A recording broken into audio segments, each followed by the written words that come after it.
Well, good morning, good afternoon, and good evening to wherever it is in the world you are streaming. Where are we at? Are we on Twitter? I think we are. Give it a couple of minutes to get going here. We're running. Got goop on my face. Hold on. Running today's stream a little early, a little earlier than usual, because first of all, it's Thanksgiving. Second of all, people are traveling. Third of all, there is an NBA game tipping off at 5 Eastern today. They're doing this ESPN triple header with the 13 game winning streak. Detroit Pistons in Boston, 5 p.m. on 5 p.m. on ESPN. Yes.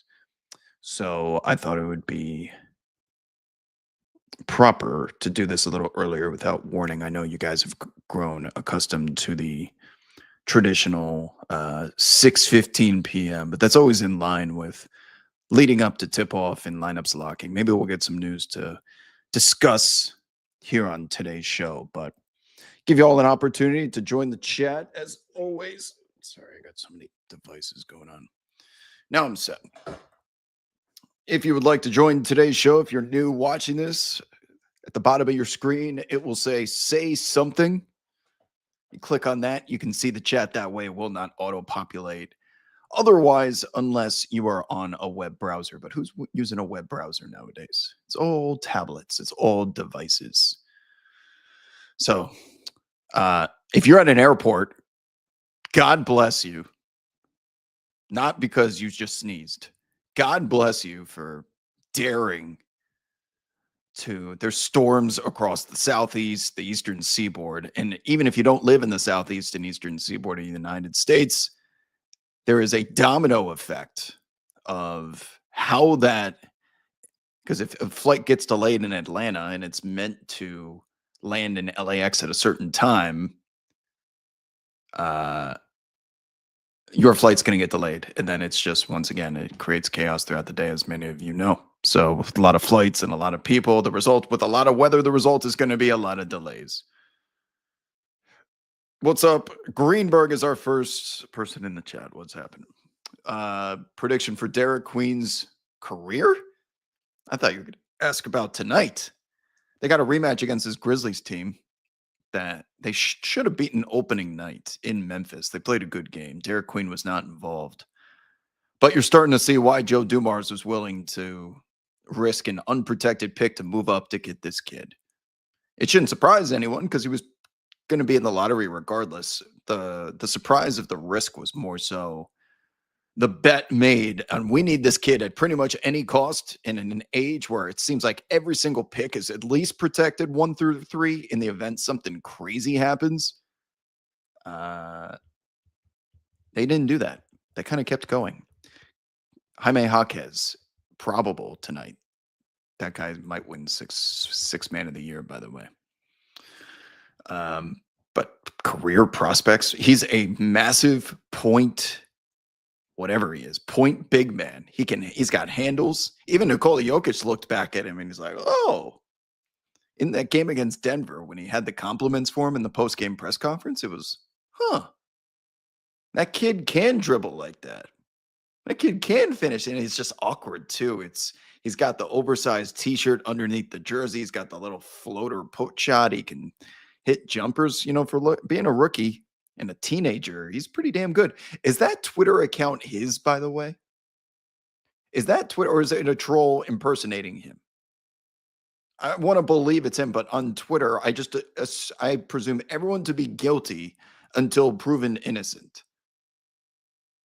And he does a lot of things that are reminiscent of his personality, but a good troll will find a way to build that account so that everyone thinks it's him. And there's just no way to verify anymore because the blue check means nothing. Jacob, what's happening? Happy holidays to you as well. Do I think the Nuggets have a shot against OKC this year, assuming fully healthy? Why not? Last year, they almost beat those guys in a 7-game series where they didn't have the bench they do now. Aaron Gordon was on 1.5 legs in those final games, and they still almost won anyway. Now with the additions of Cam Johnson, Tim Hardaway Jr., Bruce Brown, you could be missing Aaron Gordon, Christian Brown, it doesn't seem to matter because now Peyton Watson can go back to the same role he was thrown into the fire last year. Do we forget the Julian Strother game of game 6? Like, even their bench guys, similar to OKC, have that playoff experience. Jokic is the best player in the world. He may not win MVP. That doesn't mean he's not the best player in the world. Two things can be true. Someone deserves MVP, and Nikola Jokic is still the best player in the world. So with all of that said, it's Denver and OKC and everyone else. This age of parity that we have been sold on in today's NBA is a smokescreen. We may have more teams competitive for a conference finals appearance, but nobody's beating Denver or Oklahoma City this year. Houston, if they end up making a trade, I don't know what the Clippers are going to do with James Harden, but if the Wolves end up getting Harden or Houston brings Harden back, that may change my mind a little bit. But the Lakers, the Rockets, and Wolves, and the Spurs, if Wemby's around, I guess a little bit, not as much, but in the conversation. Those are your teams that are still one move away that can't beat Denver or Oklahoma City 4 out of 7 times. This is not March Madness by the time we get to the playoffs. You got to win 4 out of 7 times. And with game 7 on the road in OKC, good luck, because those are the games that they were able to close out last year against Denver and Indiana. How quickly we forget in that series against Denver, by the way. My radio partner, Antonio Daniels, I was doing post-game shows with Coach Sam Mitchell. We all had the same thought. And it was, if J-Dub does not show up to be worthy of Shea Gilgeous's Robin, if he's the Batman, if you can't really be the Robin of a championship team, do we need to have the convo about trading this man for Kevin Durant the same way that Houston ended up doing? That would have been some wounds that needed healing with OKC and whatnot, but I would have been open to the conversation until J-Dub delivered. And then he stamped himself all NBA, great at defense, that he's not even on the team this year, and they're going to probably make history without their second best player. So J-Dub not only put those suspicions and accusations to rest, but he is so good, and this team has such fluid chemistry that they could be missing him for 18 games, and they're going to break every blowout record again that they set last year. That's a great comparison in the chat. What's up, MCC? For Derek Queen, he's a young right-handed Zebo. He moves like Zebo, a little clunky, someone that just learned stick shift in the transmissions. You're sitting in the front seat and your head's doing a lot of jerking because they don't have that's the way he plays, right? The car goes, it's tough to stop. He's a little bit more gracious with his handles because, man, he can go behind the back. He can cross you up. He can pull up. Team's not team, but he's nice, man.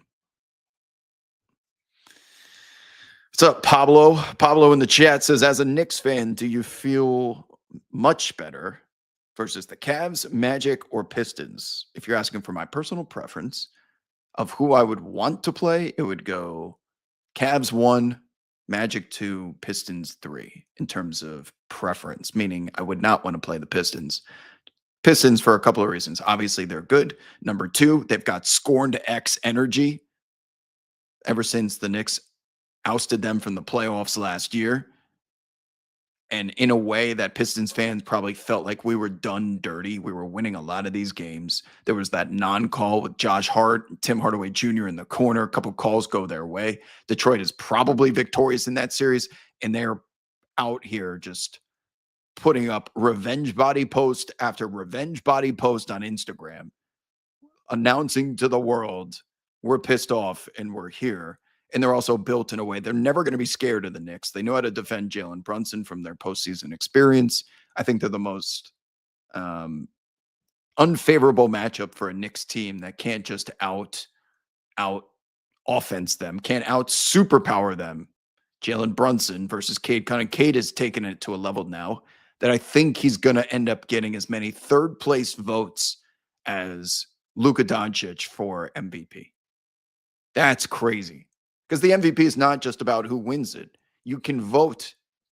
There's going to be 1st through 10th place in the final MVP system. And remember, it's scoring.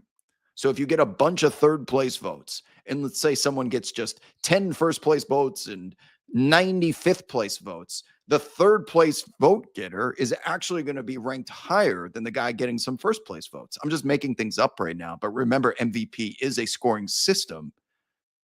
And with how many third place votes either Luka or Cade is going to get, I would expect to see one of the two of them on the podium come May. Do the Blazers hang the banner if they win the group of death tonight? Why not? When was the last time did the Blazers hang a banner? I'm asking because I don't know. Did they hang a banner for making the conference finals? That's something the Knicks would do. Eastern, if you look up the Madison Square Garden rafters, Atlantic Division champion banners everywhere from like the 90s, 2000s, and then Eastern Conference finals appear, or what do they say? Finalists, or Eastern Conference finalists. Oh my God. Why? If you're a franchise that hasn't done anything ever, I'm still not even against, I am against putting up those more minor accolades because, listen, NBA Cup, you can put that up there. If you win the actual NBA Cup, start the tradition of treating that similar to a championship. No one cares right now, but they may at some point. And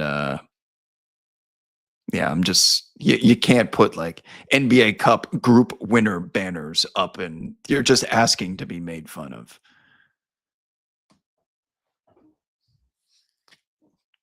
Cade has been unreal during this win streak. What's up, Danny? Yeah. Cade, I guess if there's one area of concern, if I'm a Pistons fan or an analyst that's looking for a particular category of weakness on this team, who is their gravity creator that's not named Cade Cunningham? Is it Jaden Ivey? Is it Tobias Harris? Because if that's your answer, that's a problem. Who is the secondary? Who is their J-Dub? Chat. Who's their J-Dub?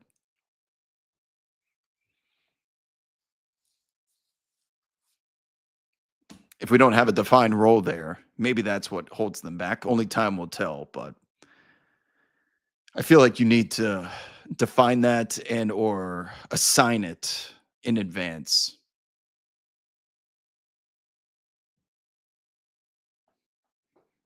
You guys traveling for the holiday? Talk to me.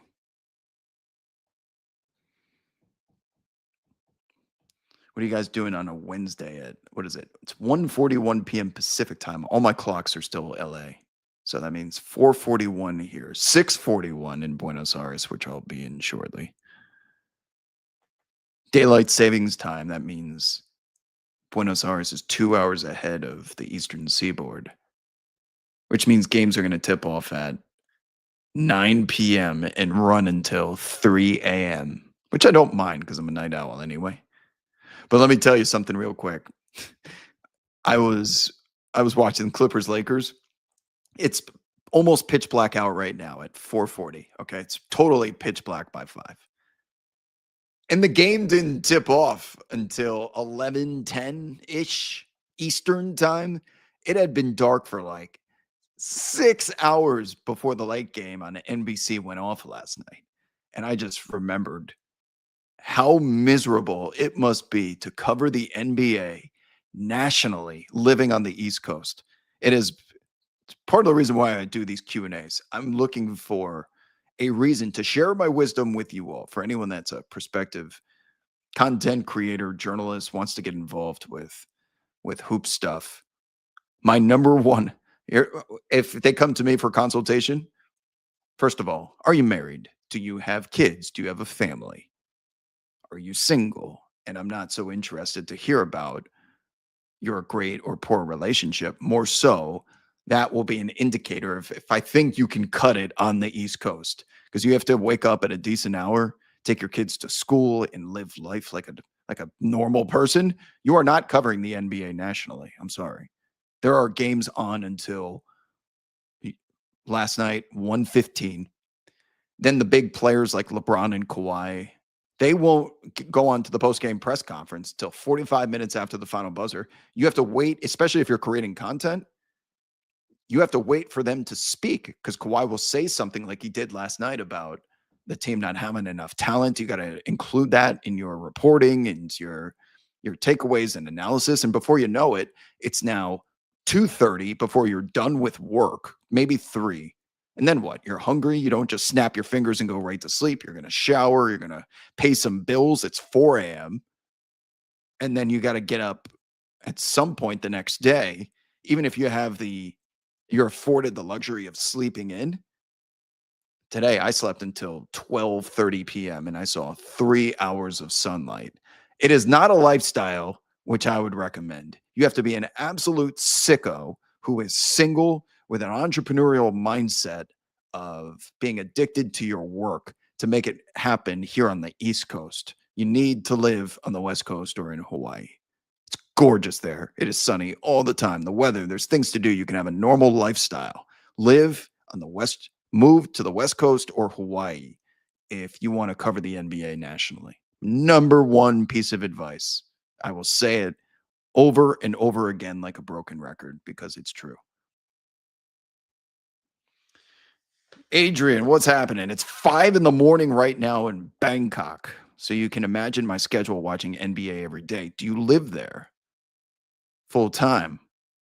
5 in the morning. Okay, so that means games. Well, I liked being in Japan because it's technically 8 hours behind LA, but it's a day ahead. So 8 hours ahead means if games tip off at, let's say, 4 p.m., that means 6, 8. That means they're on at 8 a.m. local. So they tip off at 8 a.m. local and 11 a.m. local. If you turn that into a full-time job, you can run a standard 8 to 5 workday while being in Japan. Your problem is when we get to the weekends and there's like a noon tip-off on the East Coast. That's like that's what? 1 a.m. tip-off? Midnight tip-off? That's where you guys get messed up. But yes, real quick, Adrian, in the chat, since you're in Bangkok, you know what's on my list right now? So I'm checking one box here in the very near future, going to Argentina. And I'm going there because it's winter here in the United States, but it's obviously summer down there. New Zealand, Queenstown's on the list for that same exact reason. Phuket in Thailand is on there. And I know there's monsoon season in Thailand. Is it during the summer? When's the best time to go there? And I also don't want to get bit by poisonous snakes in my toilet or while I'm swimming. So is there a time of year I can avoid some of that stuff? I don't know, but advice would be appreciated. Pacers winning outright tonight. Pacers, let's go. Who are they playing? They're playing so Pistons, Celtics are like 2-point dogs, by the way. Does this mean the streak is over? You guys seeing this shit? Shout out Prophet X, by the way. You guys, okay. I always click the wrong. Okay, here we go. Where are they at? Oh, the Raptors. I knew. Okay, I was about to say, were they going up against the Pistons? No, they just played them. So they got back-to-back teams that are on the longest winning streaks in the league right now. So this spread is 11. Raptors minus 11. I do like the Pacers tonight. Yeah, they are a little bit more competitive now. They're starting to get some guys back. They're obviously missing a whole bunch, but 11 points. This is the same spread you would get if there was the Brooklyn Nets or like the Wizards or something. I don't mind it. If I'm in Connecticut, so unfortunately I can't actually place the bet, but I would recommend. It looks like here on Profit X, you can get at minus 113 juice plus 11. If I had to have a bet of the night, it's going to be the Pacers plus 11. Raptors are certainly going to be overvalued considering the winning streak that they're on, and people are probably piling in the dough there. So I wouldn't mind getting that number. You know what I found too, by the way, because I imagine most of you who watch this stream or keeping up with the NBA somewhat regularly, there are multiple points throughout a game where a live line is going to be better.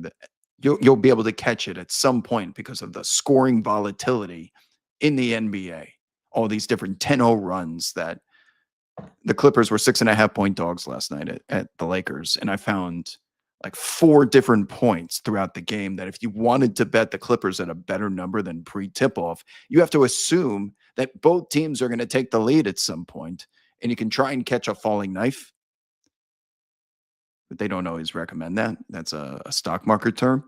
But let's say the Lakers jump out to a 12-point lead, that 6.5 pre-tip spread goes up to 10.5. I just got 4 points by waiting a couple of minutes, even though the score is obviously reflecting in that. But if you jump on it early, there's just so much swinging back and forth. So much can happen that I don't mind waiting just a little bit. The Raptors go on a 7-0 run to start this game right here. You just saw it flip from 11. I swear that they're watching. I swear ProfitX is watching because it just went from 11 to 10.5. But there will be a point the Raptors go up by, let's say, 7-8 points. And then the Pacers are going to be plus 14.5 instead of 10.5. This is investment advice, but you're speaking with someone who's been doing this a really long time and is plugged into the markets. So I would listen to him. What's up, Dylan? Just tuning in. What's happening? I know I'm a little bit early today, so everyone who's used to the 6:15 Eastern showtime is probably like, why are we live so early? Because one, at the top of the screen here, the Pistons are playing the Celtics at 2 p.m. Pacific, 5 p.m. Eastern, so a triple header on ESPN. So we're going a little early. Game of the night. Well, it's got to be Pistons Celtics, right? It's got to be. The streak's on the line. Franchise record, 13, going for 14 in a row. This team will be halfway to the win total of the remedying the futility of that historic season, 28 losses in a row just a couple of years ago.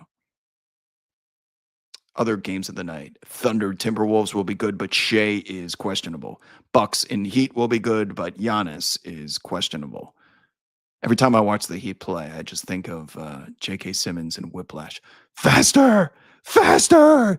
They play so fast. One of the fastest paced teams we've seen in a long, long time. I have to wonder if all the teams playing this fast and running this amount of distance is contributing to all the injuries that we have seen. Keep the questions coming, people. I'll get to them as quickly as I can. Pascal revenge game. How many revenge games can you have? It's been a minute since he's been in Toronto.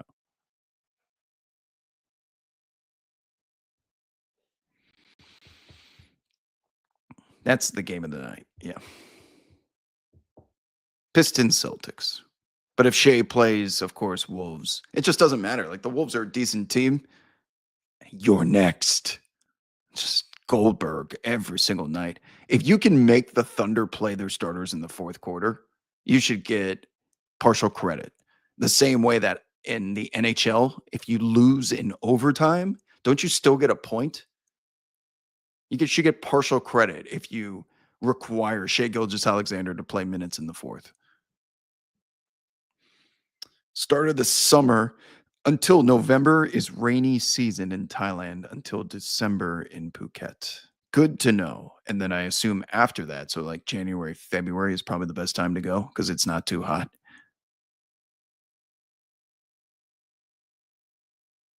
Pace is absolutely a major factor.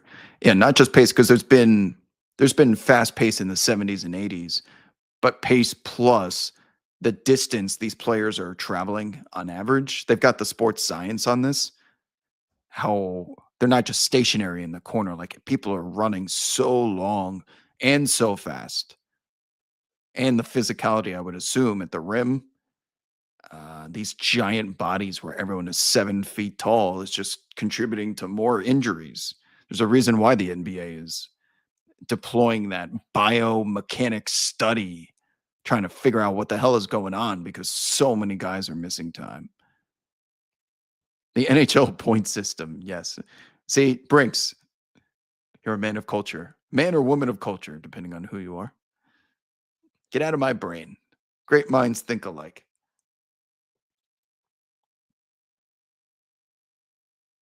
It's always hot.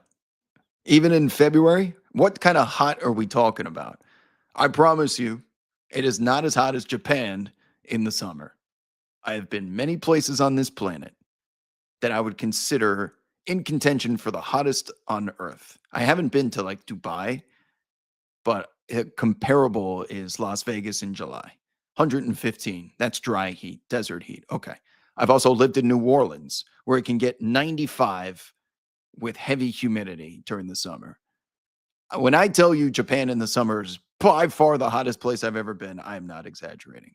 The humidity plus the heat is high 90s and high 90s of humidity. It feels impossible that it's not raining. How is it so humid without it always just raining? It should not be possible, yet in Japan it is.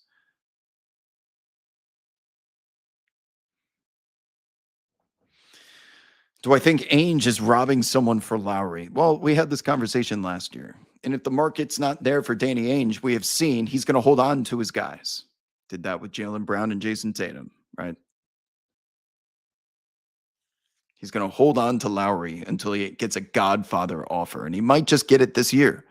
But for Lowry, we're talking about Mikal Bridges type of return when it comes to picks, plus a young stud of some kind.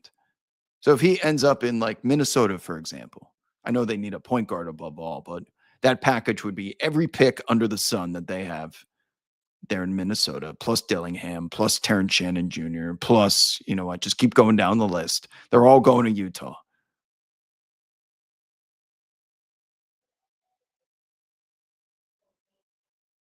Arizona in the summer is like Vegas. Yeah. 110, 115. But it's desert heat. Desert heat is feels a lot different than Florida, New Orleans heat.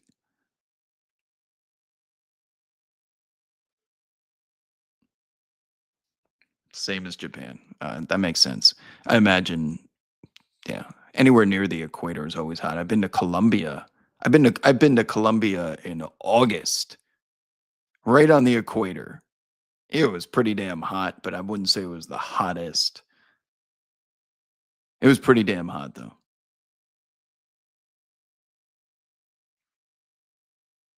That island might as well be Isla Sorna.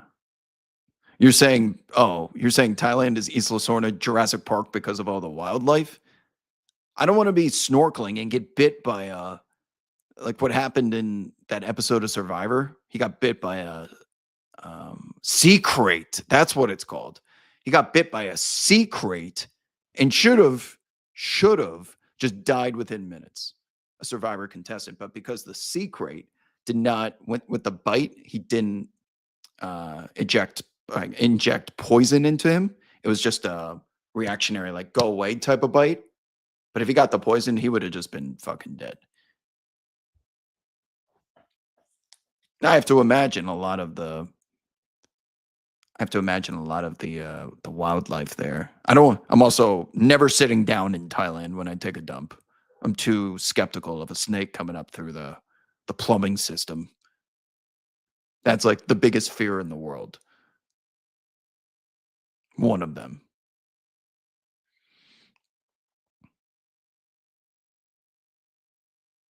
Oh, what is that? John Kessler for Lowry? You got to be more specific, Pablo. Yeah, very highly venomous. Everything there is venomous. If you get bit by anything, even a mosquito, it's like I might be dead in that part of the world.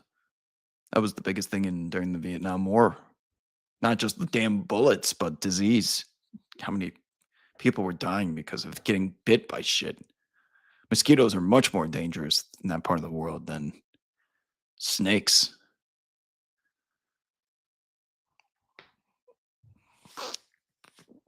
Pacers, Shaden asking what's on my card tonight. We have come to the consensus that I'm on the Pacers plus 11 is my it says 10 and a half, but you should be able to get, let's see if I click this. No. If I click this, you can scroll over to 11. That has since changed to minus 120. When we were looking, I think it was minus 113. But there's some liquidity here on ProfitX, so you can put out like minus 122 if you want to get in a bigger bet. But I like the Pacers plus 11. Don't hear what I'm not saying, by the way. if I bet the Pacers, that doesn't mean I am thinking the Raptors are overrated or something. What it means is I think that's a good buy low spot. And with the Raptors, Brandon Ingram has created so much gravity. It's allowing Scotty Barnes not have to be so on the ball. He's much more of a terror when he's lurking. He's got those Giannis qualities to him. I don't want Giannis on the ball 35 feet away from the rim. I don't want him table setting. I want him slashing and finishing. I don't care if he can do it, but his skills are best used in those ways. Right. With Brandon Ingram out there, you can dump the ball to him, clear out, let him cook a little bit, and then Scotty kind of lurks and he slashes. That's a lot different than having Scotty be the gravity guy.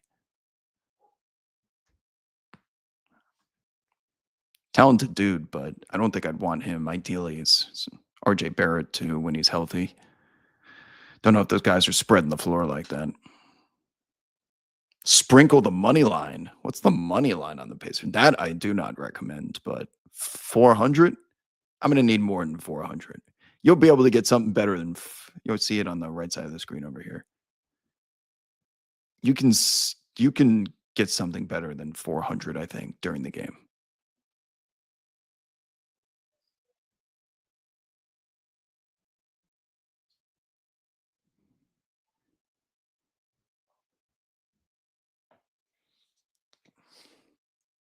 Dylan, appreciate you. Happy Thanksgiving to you as well. Who's getting into trouble tonight? Raise your hand. I know someone out there is watching this. If you've been a long time Wob follower, you know some of my favorite content back in the 2010s was uh, night before Thanksgiving manual or a guide to the night before Thanksgiving, because this is when everyone's back in the hometown. Everyone's going to that bar. You're starting to see the high school crush walk through. How to proceed through that obstacle course of getting into trouble. Number one, do not drink and drive, obviously. There will be more cops out waiting for those people that think, oh, I'll just drive and have a beer and say hi to everybody. And then you end up at the pub until 3 a.m. Then what? Do not drink and drive. No Deweys allowed, please. Number two, do not be falling in love with the high school crush. She has moved on without you or he. What else? Oh, you have to assume everyone on the road is drunk too. So look both ways multiple times. Um, Conversations you have with those people at the bar. It's always, oh, how's school or how's work? You're married now. Wow, look at that. You have those 10-minute combos of catching up, and then you'll probably never see that person again, to be completely honest. You may not see them until your 20th anniversary. What's up, Girl Sports Addict? Happy Thanksgiving to you too. What are you doing today? Yeah, we spoke about the Boston Detroit game a little bit. This is the one that's causing ESPN to do a triple header tonight. Top of the screen right here. Oh, wow. It's down to 1.5 here at Profit X. A little fishy that the Celtics are only catching 1.5 points against the 13 game winning streak Detroit Pistons. Boston's pretty subpar, pretty 500. But the money is steaming on the Celtics to put an end to this. I was going to say, is there a little rivalry? Boston and Detroit doesn't. I mean, we'd have to go back to the 80s, the end of the 80s for this to be any relevance. It was more Detroit, Chicago, Boston, LA. Boston, Detroit was kind of just, eh. But a lot of these other games, like Knicks and Hornets, nobody's playing in that. Pelicans, Grizzlies, Rockets, Warriors without KD. Who's going to win? By the way, chat. Who's going to win Defensive Player of the Year if Victor Wembanyama doesn't qualify? Who's going to win it? I thought about this the other day. I'm still perplexed. I still don't have an answer. I bet on a lot of the field members, but Dyson Daniels, Draymond, Evan Mobley, Chet Holmgren, Amen Thompson, Bam Adebayo feel like the candidates, right?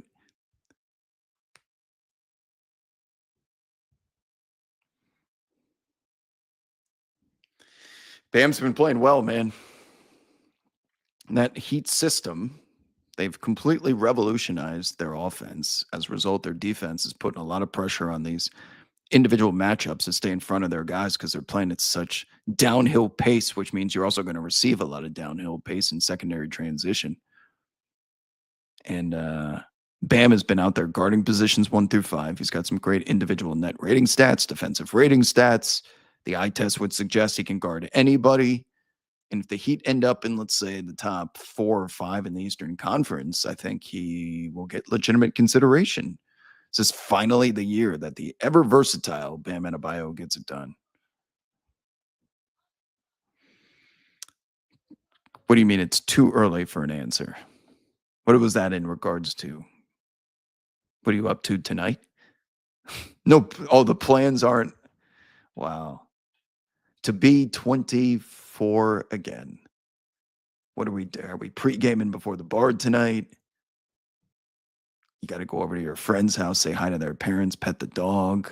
What time do you show up to the bar? You don't want to be the first one there. Some really important decisions need to be made. Enjoy it while it lasts, because you will not be thinking that way when you get to my age. But I am an encyclopedia of wisdom when it comes to 20s activities. Oh, she's talking about defensive player of the year the whole time. Of course, it's way too early. We don't even start doing the leaders in the clubhouse until the first Friday after Christmas. So that's week 1 of week 18 of leaders in the clubhouse. We're a month away from that.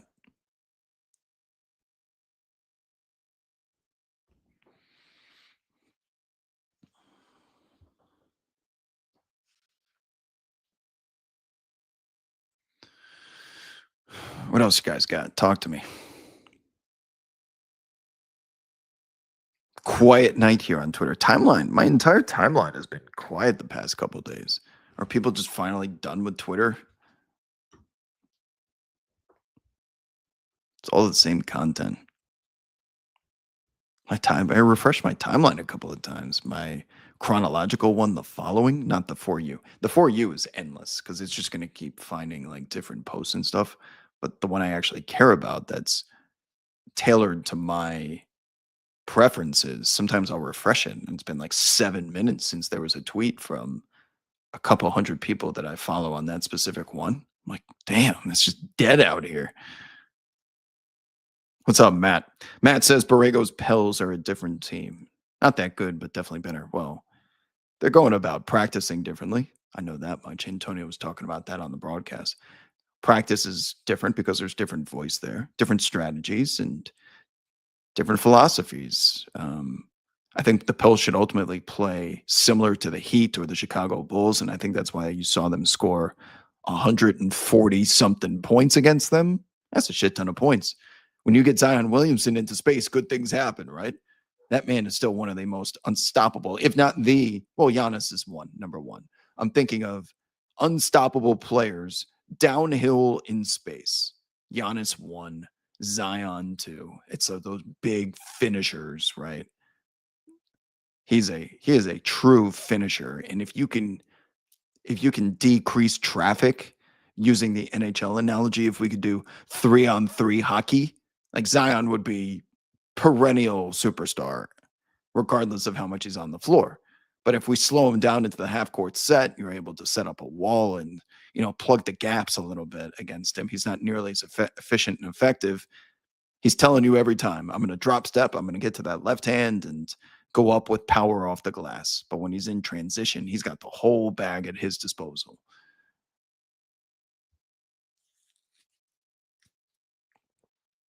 Well, Zion's not a $40 million guy, not because of his talent. His talent is pretty obvious.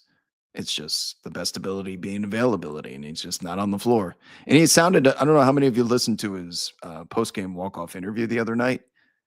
He had a big game. He was and then he unsolicitedly brought up what sounded to me like frustration with the minutes restriction he's on. He's like, it is what it is, but I'm going to give it my all when I'm actually out there playing. He's not going to be playing more than 30 minutes. And then he's going to be gone for a couple of days. This could be a combination of a chronic injury or the Pelicans training staff being cautious with him because they fear something really bad happening if he were to play more regularly. He's probably like, I'm fine, I'm fine. Well, a dog thinks I'm fine, I'm fine. Just throw the ball, throw the ball, throw the ball. They're not fine, though. You need to be patched up.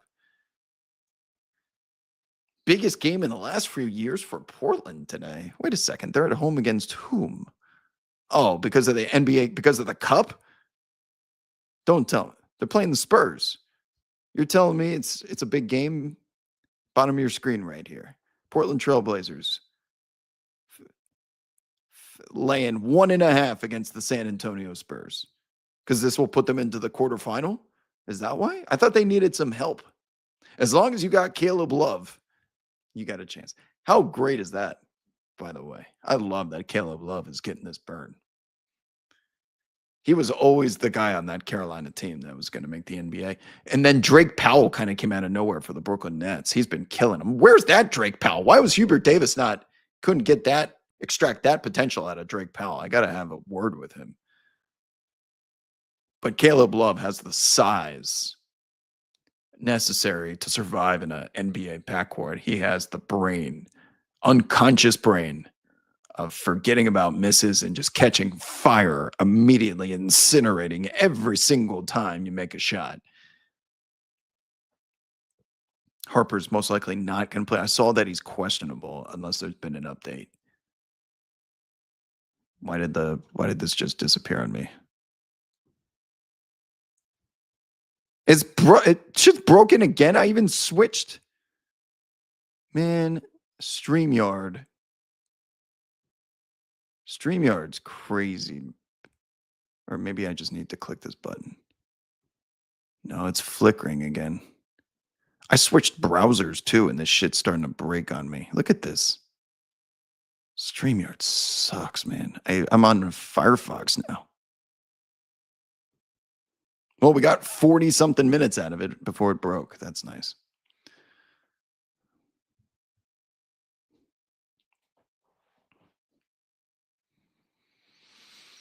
No, game of the night without KD can't be Rockets Warriors. I am looking forward to a men guarding some of those guys. Tough Rockets team against Draymond, but game of the night is it's got to be Pistons Celtics, which is going to tip off here momentarily in the next 5 minutes or so. We'll go for another 5-10 minutes myself.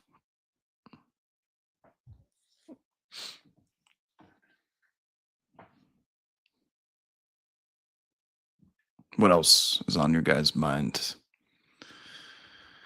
I got to prepare for a little family dinner coming up here. That's also why we're running a little early.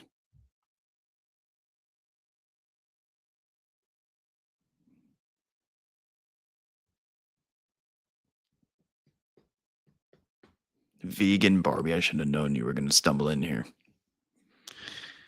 It's certainly not vegetables. My Thanksgiving plate includes turkey, gravy, potatoes, mac and cheese, stuffing.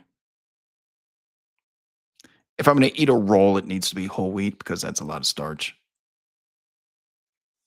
Maybe a little ham too. I'm slowly turning into a ham guy.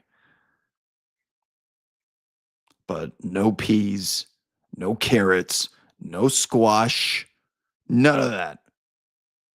None of that entering this system. Not a chance.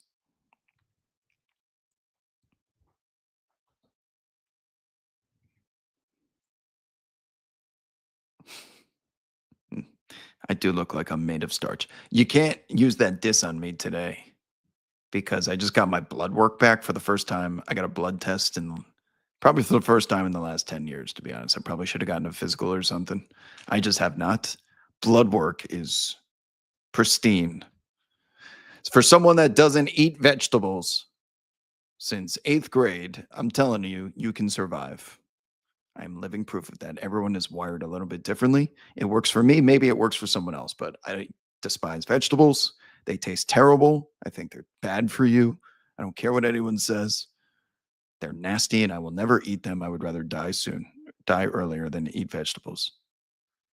But the blood work came back, and as if I'm that's why you take vegetable pills. They're called Juice Plus. Juice Plus will give you all the nutrients you need from the vegetables. You don't have to actually eat them. Wob's favorite veggie is in a capsule. You know ball. I could show you. I got them downstairs. Giant pills. It's all the vegetable, the roots, ground it up or grind it up, fit inside the capsule so you get all the extract. And every vitamin that a vegetable or fruit would provide you is inside of these pills. So you just don't have to eat them to get the nutrients. No cranberries. No, no, no berries of any kind. Those are fruits. Anything that grows off of a plant. No. Does potato count? Does potatoes grow out of the ground, don't they?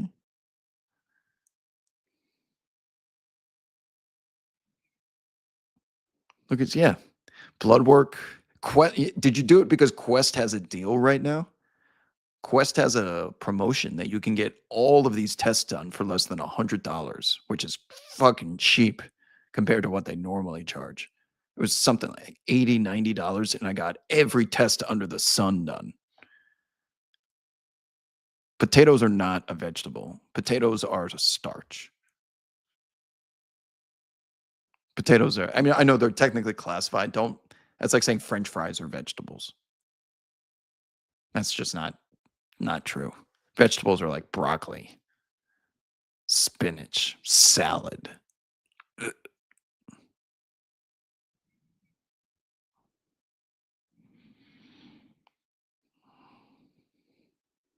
Yeah, I'm not in love with pork, but I will consume it during Thanksgiving once in a while.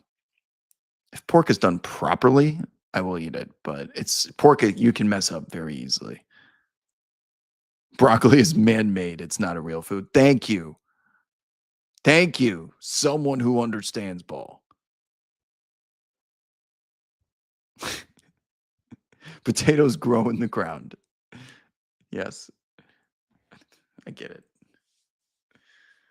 See a girl sports addict. A riveting edition of Q&A. These episodes always turn into something like this.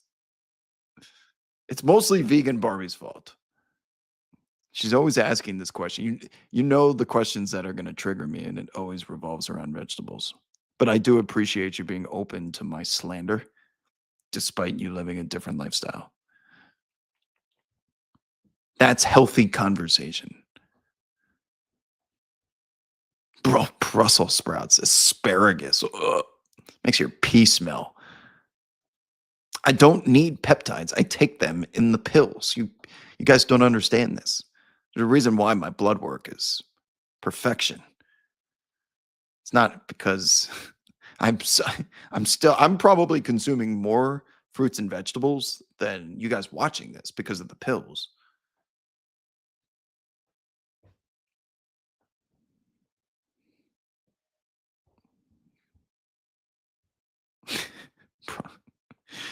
If y'all want to start arguing about vegetables, I got nothing but time. I will delay dinner to do that.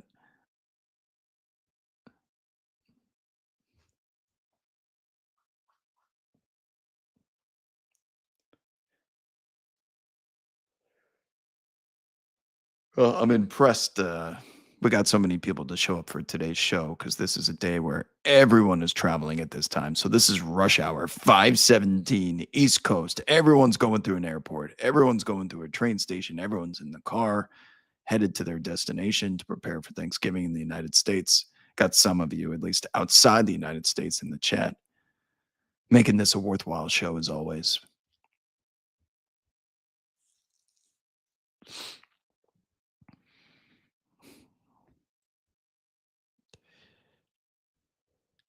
If I had a nickel for every single time someone asked me about people I follow, I would be retired. My God. Why are people so fascinated about that? I'm obviously not using that timeline, following a million people.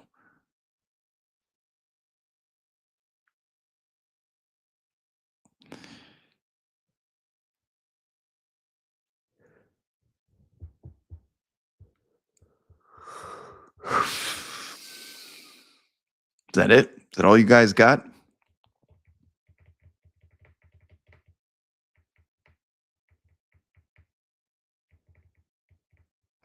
I try and come in here and provide some substance of what to look forward to. It's a Q and A, so I'm not coming in here with any agendas. If you would prefer me to change the style of the show, where I start if I just start preaching, then you won't be asking questions in the chat. That would defeat the purpose of it, right? This is meant to be interactive and engaging. There's other shows that I do where it's more structured. This is meant to be improv on the fly.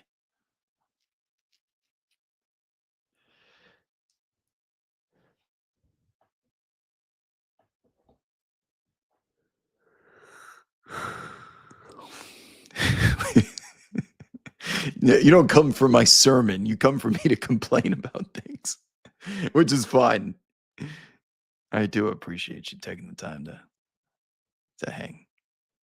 Who else can switch up speeds from in-depth X's and O's of a sport to dietary supplements in the same sentence? Only one show on the planet.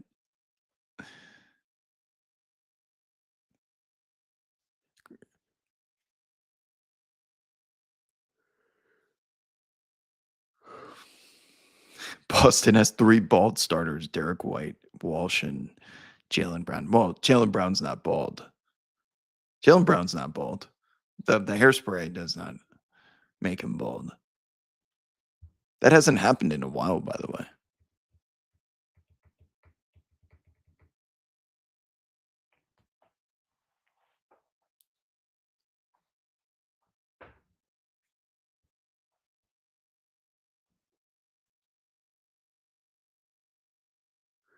All right, friends.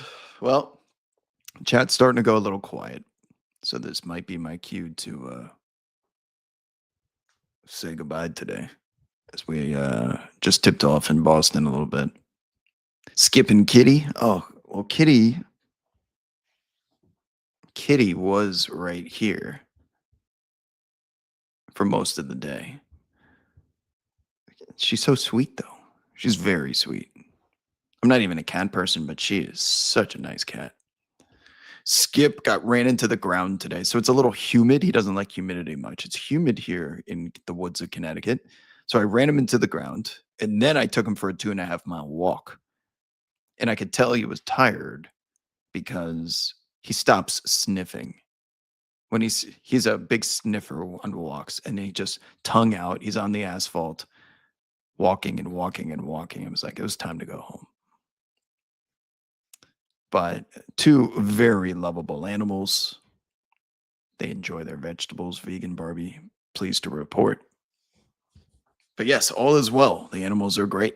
We also have my dad and my stepmom have a 21-year-old beagle, lemon beagle, that's still kicking.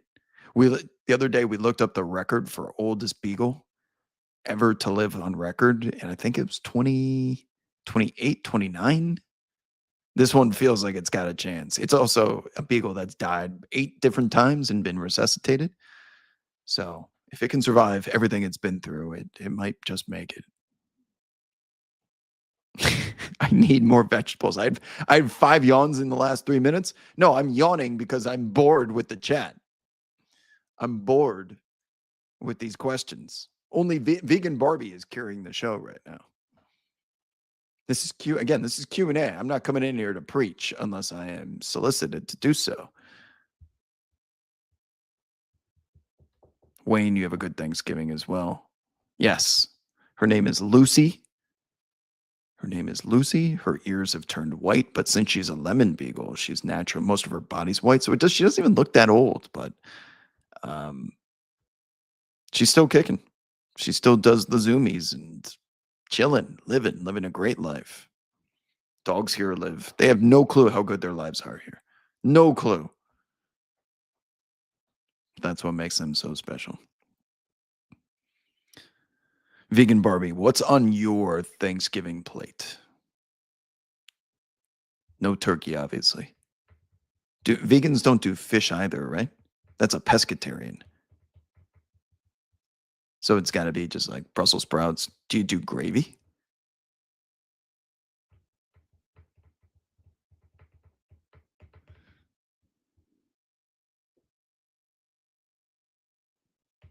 Magic are playing great without Pablo. Paolo. What do you want me to say? Desmond Baines figured it out. Team plays good defense. They score more points at the free throw line than anyone in the NBA. So they get to the line. It's a lot easier shot when no one's guarding it, right? Get to the free throw line.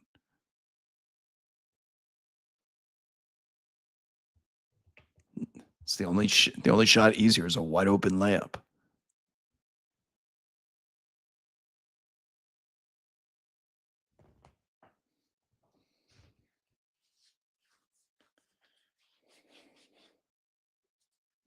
Texas is live.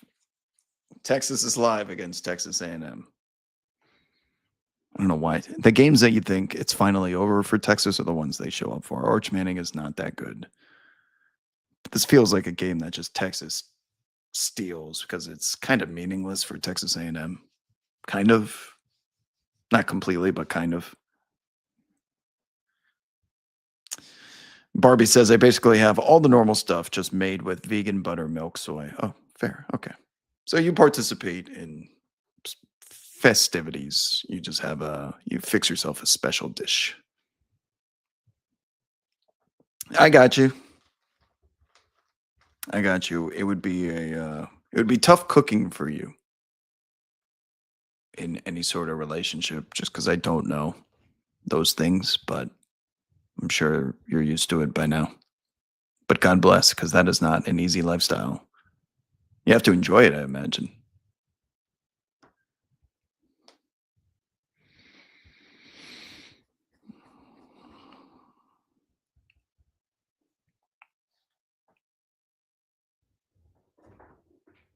I always wonder what people that are watching this show on other platforms think, because all the comments are coming from Twitter. Just sitting here and making up questions and answers. Spaghetti with meat sauce. Wait, what? Oh, that's why all the chases have been happening lately. She says she makes spaghetti with meat sauce too. Just tofu is the meat. That's also fair. Tofu is actually decent. I don't mind tofu at all. I like tofu. I love tofu and miso soup. Miso soup, tofu is always A plus. The Bucks have all the normal stuff just made with Kuzmas and Anthony Coles. You mean Cole Anthony's?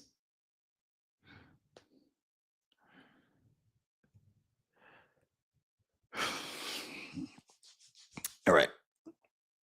I am going to end the stream now. It's been a pleasure, my friends. Be back on Friday. Good luck tonight. I'm on once again. I'll take the Pacers plus 11 against the Raptors as a bet and game of the day. Will the league do something about the slippery cup course? I don't know if they're slippery because there's no decals. It's paint. The reason why they originally got rid of the decal, the Larry O'Brien trophy, is because it was a decal. It wasn't painted into the parquet wood in Boston. It's one of the times I remember being in out there, and I think there was an injury of some kind. So they got rid of it. Look at that question. Is Senor Tilt the best? Is that a Senor Tilt burner account? That is very specific. You're lucky I know about Senor Tilt. That's very specific. I don't know how many people is the best poker player in the world right now. No, but at least entertaining to watch because he does tilt a lot. I've never watched a Senor Tilt stream and not been entertained, and I think that's ultimately the goal. I do. I'm watching all those damn streams. So you found the right audience, special. Vegan Barbie, you have a great Thanksgiving as well. Thanks for taking the time to come in here and deal or not deal with, but entertain my banter. I do love messing with polar opposites of lifestyles and personalities. I find that to be healthy. So thank you for always being receptive, as everyone else in the chat, bringing your questions. Is it as good as sticky rice? No, sticky rice is pretty damn good. We'd be friends if I knew you. Tag team tournaments. The tag team tournaments are such a scam because you only have to play one, was it one hand per level? One hand or one cycle per level, and then you can let the pro in there. Yeah.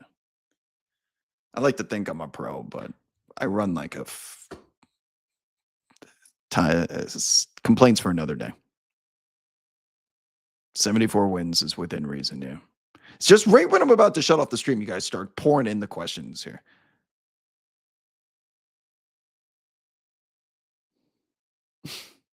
Jack 10 suited is worthy of a 4 bet. You have plenty of equity to blast off. Even against aces, you're probably 26%. You're not dead. The best hand to have against pocket aces is like 6, 7 diamonds against 2 black aces. I know every scenario. Like, I know all my numbers by heart. 16%? Okay, that's more accurate. Maybe I don't. On that note, you guys go have a good Thanksgiving. It's been a pleasure. Adios.